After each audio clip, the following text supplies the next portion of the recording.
everyone, and welcome to the Staffing Roundtable. I'm Freddie Dillon, and I'm thrilled to be your host. Today, we've got two special guests who are ready to help us dive into all things staffing.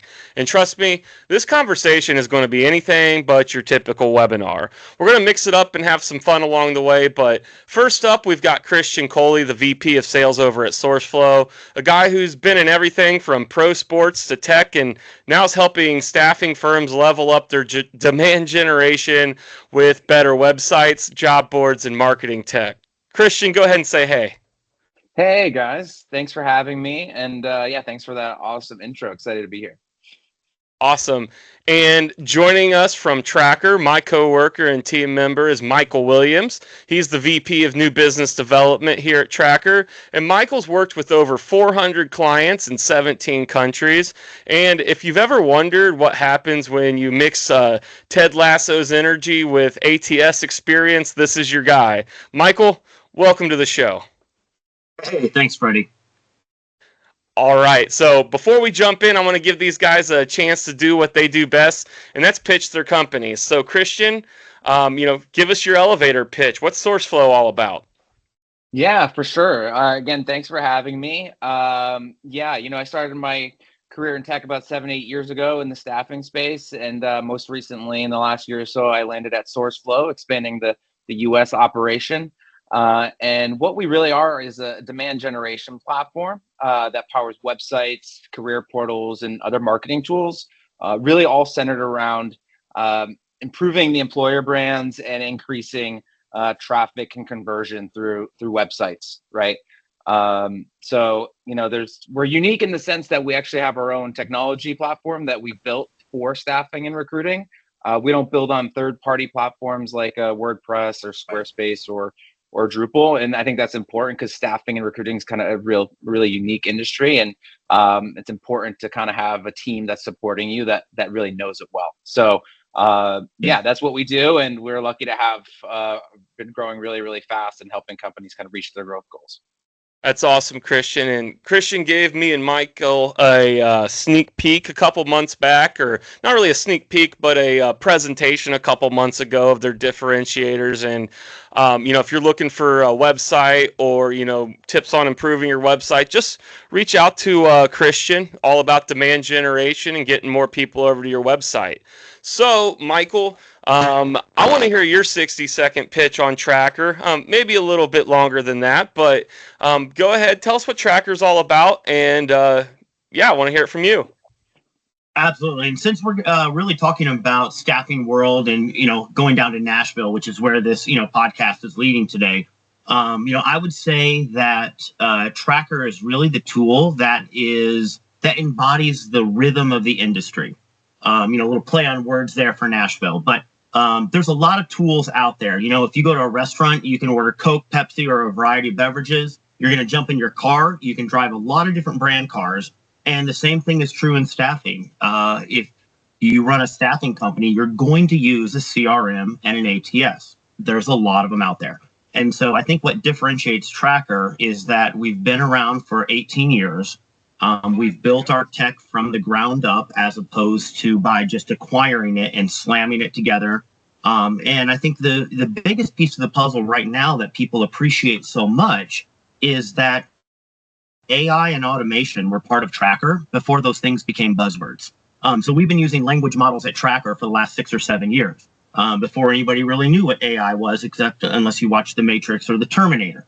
When it comes to running a staffing company, needing an all-in-one solution, from CRM all the way through to invoicing, Tracker is a tool that really, I believe, makes people more efficient and people love to use. Awesome. I couldn't have said it better myself. I was taking notes for the next time I'm on a sales call. All right. So, our first segment here, we're going to call the state of staffing. And we really want to look at the big picture. Staffing is constantly changing and evolving. So, let's, start with Christian. What, especially from the marketing and demand side of things, what are you seeing in the industry right now? Yeah, I think it's a lot of things, right? It's ever evolving, ever changing. The last last 6, 12, 18 months have been pretty difficult, I guess, right, in the staffing market. A lot of marketing teams have been impacted. So I think what you're seeing, one, is marketing teams are running a little more lean than they have been, unfortunately. I think, however, there's a slow transition where, I think historically it's sometimes thought of as a cost center marketing versus a revenue generating engine for the business. So I think that's one thing we're seeing, right? A little bit of leaner teams, but a little bit of a philosophy or ideology change in how that's being viewed, right? But obviously AI automation, or how can we leverage that? That's not foreign to the marketing space as well. But I think what you're also seeing is a big shift to being more data driven. So, Yeah. the dollars that we're pumping into marketing, what are the returns we're seeing from that? I think staffing in general may be a little bit slow to adopt technology, but even more so to adopt real powerful analytic suites to actually understand what's working and what's not within the business. So I think that's, of course, at the enterprise level, maybe they're a little more sophisticated, but I think that's permeating through down to the mid-market to SMB market. Is just that overall shift to being more data driven, right? Like, what's actually going on, where are our dollars going, how are we seeing returns on that? But also, kind of the last piece is, from a marketing perspective, is kind of the job boards are still there, but they're not really delivering the return that they used to, perhaps. So a lot of the teams are saying they want to increase traffic and conversion through owned channels versus paid channels, right? So that means, like, you own your website, you own social media, right? How can we develop a better brand and attract more people through there and convert them into, qualified candidates, but not only that, qualified leads, right? Like new business that we can convert, right? And get some jobs from. So yeah, I think there's just a little more shift in focusing on the dollars and then actually understanding what's happening there and trying to be a little more effective with it. Yeah, and I think that's true across about all industries, is you want to garner those actionable insights, and marketing's a big way to do that, especially in the demand generation engine. So, thanks for sharing that. And so I'd like to hear from you, Michael. I know you're pretty ear to the ground in this industry. Can you talk about tech and ATS trends right now and, what's going on in the industry? Sure. Look, and honestly, playing right off of what Christian said, I really do believe that regardless of what the jobs reports say, it really does feel as if every single, whether it's a CEO, CTO, CIO, CFO, no matter who we speak with, they're saying the same thing. The market is right now. And again, let's not get political, because it doesn't matter which side you're on or who you're going to vote for. I think overall consensus that prior to the election, and this is a cycle that we see every 4 years, the economy slows down with signing new and big contracts right before the election, because people always say, I just want to see how it's going to play out. So what I see right now, Freddie, is that the economy is a little bit slower when it comes to contracts and jobs, and when it comes to selling SaaS, no matter which tool or platform you're trying to sell. I think people are a little hesitant to spend right now. I really do think companies are asking people to do more and bring their best to the table, and they're trying to keep their headcount a little lean. I see people saying costs are high, and I don't like that. How do I lean it down? Now, that's always been the case for a buyer, but it really feels, from my perspective, like that's a huge trend across the industry, which is there's too many tools. I don't want 18 pieces to my tech stack. I need to lean it down to 6, 7, or 8 tools. And so I really see a hesitancy to spend, a leaning of the tech stack, and a desire for excellence as opposed to noise, because there's so much noise right now.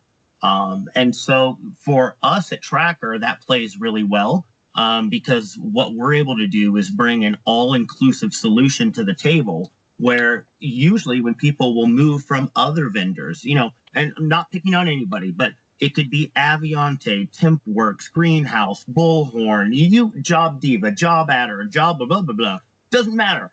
When you leave those other tools and come to Tracker, you're oftentimes able to eliminate 2 or 3 other tools because Tracker includes that in our suite of options. So economy's tough. Tech is a challenging industry to be in right now. And again, people want excellence and deep conversations as opposed to just fluff. Yeah, absolutely. And I couldn't agree more with the vendor consolidation is the term I like to use. Yeah. You don't want to be, even at the level of usage, you're affecting how your recruiters are working when they're using 9 different tools. So keeping them in the fewest tools and being the most productive is a big shift that we're seeing right now. So, that kind of leads us right into our, I was going to talk about challenges, but I feel like we're already there. But, what are some other challenges that you're seeing staffing firms dealing with this year, and how do you think they're going to address that, or how should they address that moving into 2025? I'll start with Christian. Yeah, sure. I think if you talk to anybody, I think it's all about sales, right? Like it's all about new business development. I think it's less about candidate or talent shortages now. It's kind of the opposite. Like that's kind of flipped on its head. And, people have really struggled a lot, again, the last 6 to 18 months in the sales front. And so it's how can we get more sales? And so I've actually talked to so many staffing firms, and it's, they're considering, do we hire more salespeople? But that's also can be really expensive. So how can we get more sales without spending risking a whole bunch of money that might not actually get that return? So I think that, and so it's like standing out in a crowded market, right? Because all these big employers are getting reached out to by hundreds of different people. And so I think one of the things is we're helping is just standing out from an employer or staffing brand perspective.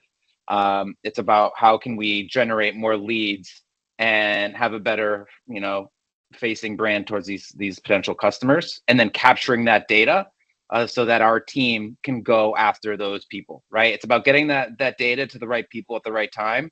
And so that's from, people are responding to that by just like content creation, optimizing for SEO on both their career portals and websites. And so those are just kind of a few ways people are addressing it. I think also just tracking the ROI and automation, like going back with what I just said, it's like they want to be more data driven, but they don't necessarily know how. And so I think the challenge is actually then tracking ROI and like attribution for marketing, right? So how can we actually, for every dollar that we spend, like how many placements, like how is that translating into actual revenue for the business? So, at SourceFlow, we have a full analytics suite that's tracking where how people landed on your site or on that job, and then how did it actually convert into revenue, so that you're actually starting to show how marketing is helping the business in that respect. Yeah. And Christian, things I love about SourceFlow is it doesn't matter what ATS you're using, your reporting and analytics tools complement the tools that exist within other systems. So it's not as if you're competitively selling against. It really is a both and as opposed to either or. And I'm just, I love what SourceFlow has done and is doing and what you guys bring to the table, because the most challenging thing to put your hand on, to kind of grab a hold of, is ROI on marketing. It's so slippery. It's so hard to nail down. And I really do think that the tools and analytics in SourceFlow are about as good as we can get in the industry to backtrack it. So I love what you guys do. I'm so thankful for you. And the more Tracker clients that move to SourceFlow for their websites, the happier I am, because I know that we're doing right by them when we introduce you. For sure. Yeah. Again, we have the integration platform behind the scenes is powering all that. So it really doesn't matter. And, I know we've had our own successes with mutual clients that are investing in their marketing. Right. And so it's great, right? Because they value marketing and they know they're getting They know they're converting people, maybe less than they want to, but by moving to us or creating some new partnerships, they're actually increasing that, right, and generating more revenue, but getting more insights at the same time, right? And Awesome. there's a little nice little, sorry, Freddie, but one little small thing here. When I look back over the last year, one of the smallest deals I signed at Tracker, which is under 10 users, and one of the larger deals, which is in the hundreds of users, are both Tracker and SourceFlow clients. And so, it doesn't really matter what size company you have, you still want this understanding and these analytics. And so SourceFlow is a good fit both ways. So I'm sorry to overflow. I'm just passionate about who they are and what they do. I love that. Thanks, Michael. Appreciate that. Yeah, well, that kind of leads us to the next part.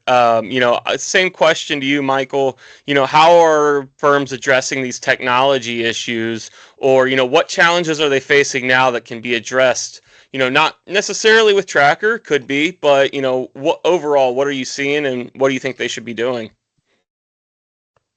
So there's always the staffing companies that don't do a good job of managing their vendor contracts, and it sneaks up on them. Oh, we just auto-renewed for yet another year with all of these tools. I think the smartest decision staffing companies can make is, and this is old school, keep a spreadsheet or use automation, but just understand what your tech stack is, when your contracts expire. And I would say do some analysis of what you're using, what you're not using. And 6 months before a contract expires, start to ask some hard questions. And so that's the encouragement we give at Tracker. And, at the end of the day, there's been one or two times when I've known Tracker is not the right fit or the best fit for a company. And we'll say that to them really honestly, like, look, we'd love to win your business and partner with you, but we don't have what you need for this niche little thing that you guys do. But I think the trend I'm seeing right now, Freddie, is that buyers are getting smarter and they're digging in and they're not letting auto renew catch them like so many have in the past. And they're making wiser decisions. And, I know Christian and the team at SourceFlow, and I know us and the team at Tracker, what we love to do is roll up our sleeves and have really deep conversations. So piece of glass with a dry erase marker. It's fun to kind of workshop things out, talk through things, and then just ask the question, what's the best solution to move forward? I'm a big rhymer, not that I can spit lyrics or anything like that, but the concept of Thrive in 25 has been on my mind, this fall going into next year. And, when I think about what I would like to help the people we talk to do, I want them to thrive next year. So how are they going to do that? I would say with deep analysis. That's something I'm seeing and something I hope we see a lot more of. Yeah, and I think that's across all SaaS platforms in all industries, is that they're moving more into the, a consultative approach instead of, those are some cool bells and whistles. People are like, oh, well, Tracker has AI. That's really cool. But now you have to say, well, this is how it's going to help you improve your business, not just a nice to have kind of feature. Right. I mean, it feels like Tootsie Roll, Nutter Butter. It feels like everyone's got a GPT wrapper around the outside of what they do nowadays. So somebody saying we have AI is meaningless. Yeah. You need to go a lot deeper than that. Yeah, and I was talking to Rob Mann on my Staffing World preview show about, when going and looking at these AI platforms at Staffing World, there's going to be 1,000 of them, and everybody needs to be using AI, but don't go out and buy AI just because it's AI. You need to really, look at those that are really going to change your business for the better. They're not replacing humans, but they're making humans better. So, look out for, things that are too good to be true, because a lot of times they are. Yeah. No, Freddie, I think you're spot on. It's smoke and mirrors. It really feels like sometimes there's a time warp or a bend, a fold in the space-time continuum. Because, what happened in SaaS 10, 15 years ago is somebody would have a snazzy PowerPoint and they would say, our product can do this, and people would believe them. and then it was still on the roadmap 5 years later. And shockingly, the same thing's happening right now. People are promising the world with AI, and they're just showing a PowerPoint slide, which, again, if you're on a demo and you're showing PowerPoint slides, but a couple, no big deal. But ultimately, I'm a big believer in, don't tell me, show me. And, I think that's with AI, that's exactly where buyers need to be. They need to see it in action as opposed to hear about it. And I think Christian was going to say something or chime in on that. Sorry, Christian. No. I think I think to your point, it's all well and good to have AI and you're going to see all those vendors, but also or buy something, but make sure you have a plan for implementing it, right, and adopting it. Because if everyone has some AI solution, great, but the ones that are actually implementing it properly are the ones that are going to get ahead. Awesome. All right, guys, in the interest of time, we're going to take a little break and have some fun here. So I went out and I found some crazy job descriptions or job postings. I'm going to read a brief description of them, and there's also some fake ones mixed in here. So I'm going to read them, and then I'm going to have each one of you guess if that one's real or fake. You guys ready? Let's do it. All right, so the first one, chicken nugget connoisseur. The duties include sampling various chicken nugget brands for quality, flavor, and texture. The requirements are, must be able to consume high volumes of chicken nuggets and offer insightful critiques. Is this one real or is this one fake, guys? I want to believe it's real, and I think for that, I'm going to say yes. And Freddie, I'll tell you, one of Malcolm Gladwell's funny illustrations and examples in one of his books was about chicken sexters in Japan and how chicken sexting is a real thing and it's a lucrative career. So I'm going to go with this sounds real. Ding, ding, ding, ding. It is real, guys. So yeah, it was posted by a fast food reviewing company. All right, wow. Moving on to the next one. Director of Sandcastle Engineering. The duties include designing and building elaborate sandcastles for beachgoers, responsible for overseeing a team of amateur sandcastle builders. The requirements are must have a passion for beach life and a degree in architecture or engineering is a plus. I think just because you're going to throw in a no in here, I don't know. I'm going to say no. It sounds like it could be very real, but I'll say no. All right. So, Christian, even though you and I live just 20 minutes apart, we don't see each other enough in real life. However, we both live close to a lot of beaches here north of Boston. Right. And we see sandcastle sculptures all the time. So I'm going to go with this is real. And if it's not Freddie, it should be. So this one, Christian got it right. This is a fake posting. This is a fake made up one. I tried to Google to check to make sure it wasn't posted anywhere else. So, so I hope my data here is accurate, but let's move along. There's just a couple more here. Let's do pet psychic. The duties include communicating telepathically with pets to provide insight to their behaviors and emotions for concerned pet owners. Requirements: they must have previous experience as a pet psychic or clairvoyant. I don't think it's real. I hope it's not, to be honest. As much as I advocate I'm going to have to disagree. And the welfare of pets. Yeah, Christian, sorry, man. I'm going to have to disagree. This one feels, I can get a vibrational feeling that this one, it might be real. It is fake. It is a fake one. All right. We're going to do two more. All right. So this next one, professional cuddler, provider of platonic cuddling sessions to clients seeking comfort and relaxation. Must be comfortable with physical touch and able to remain clear, maintain clear personal boundaries. No experience required. Training is provided. Michael, why don't you go first on this one? I've applied for this job about 74 times and I always get rejected. So I'm pretty sure this is a real job. Yeah, the cuddling profession's been kind of well documented, so I'm pretty sure this is real.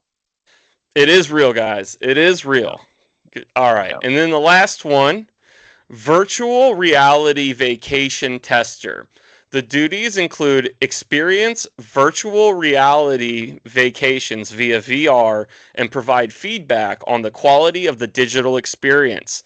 The requirements are that you must have a passion for travel, comfort with VR headsets, and the ability to distinguish between realistic and low quality digital environments. Michael? Here's the thing, man. You're really fun, not just in real life, but also on video. These are really good. I feel like, this if this isn't a real job, it should be. I'm going with real. Yeah, I think it's real. I think we've reached that point in our technological lifetime, so this could be real. Believe it or not, guys, it's fake. This one is a fake Oh. one. Yeah. That sounds legit, though. That sounds. Yeah, feels legit. All right, so couple more segments, and then we'll get out of everyone's hair here. Thanks for listening this far in with our stupidity in that last segment. But Staffing Worlds next week. Unfortunately, Christian's not going to be there, but that's okay. He's been there before. Me and Michael will be down there. What advice do you have for first timers going to Staffing World? We'll start with Michael this time.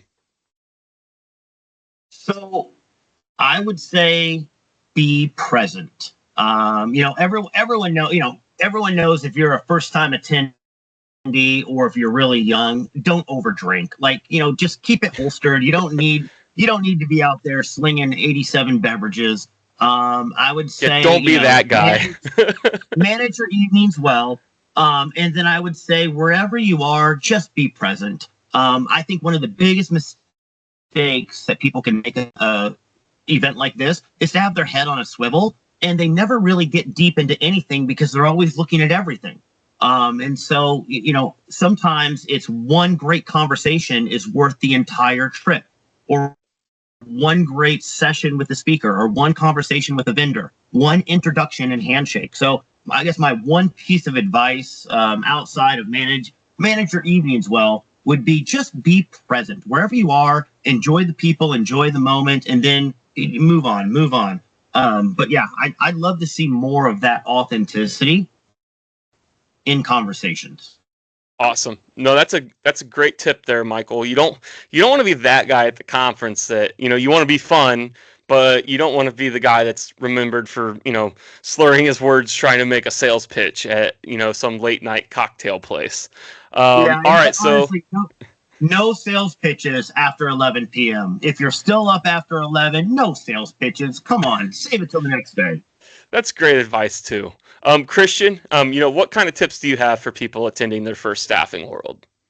Yeah, as an attendee or as a vendor? Either or. Okay. Run with one of them.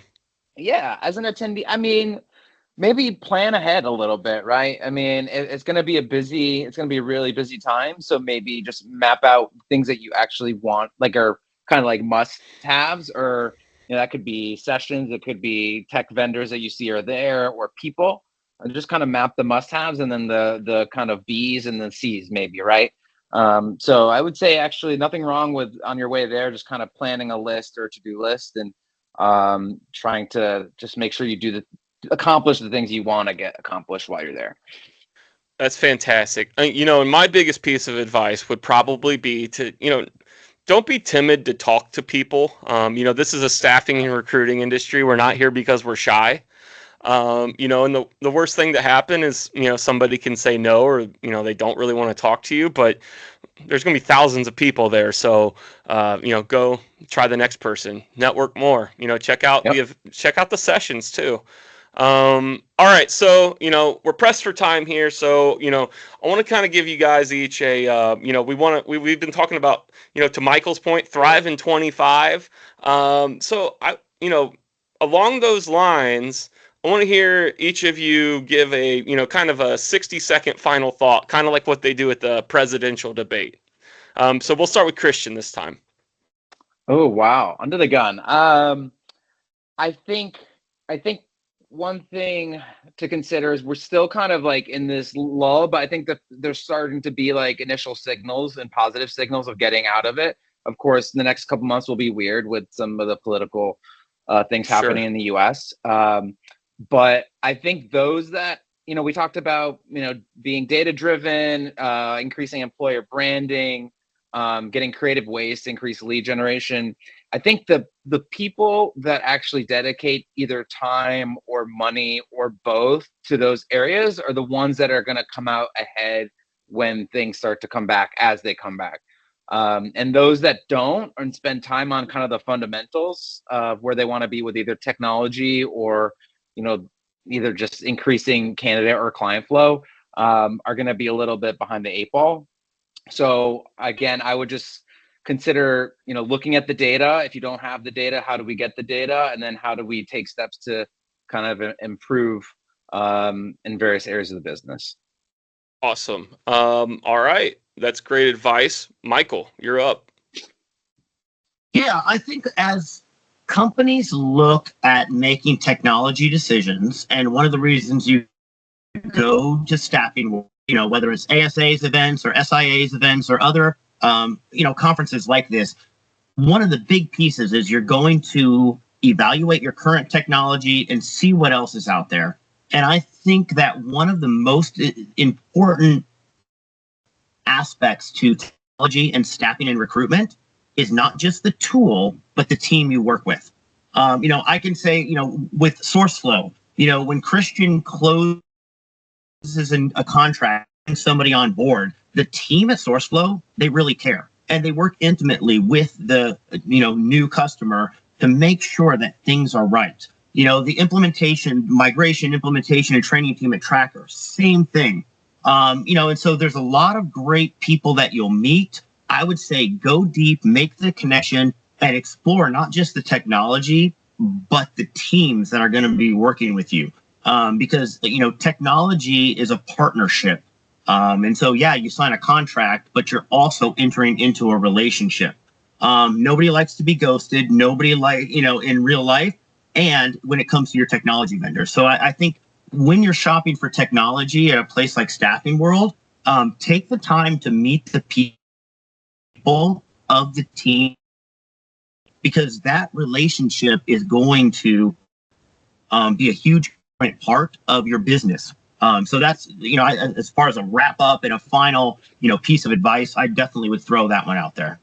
Yeah. And, if you think about it, your website and demand generation on your website and your ATS outside of your people are probably the biggest part of your business.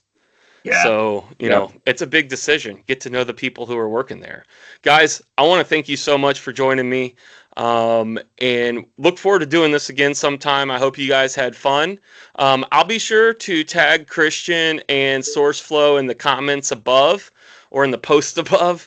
And then I'll tag Tracker, but not Michael, because if you want to buy Tracker, you should talk to me, not Michael.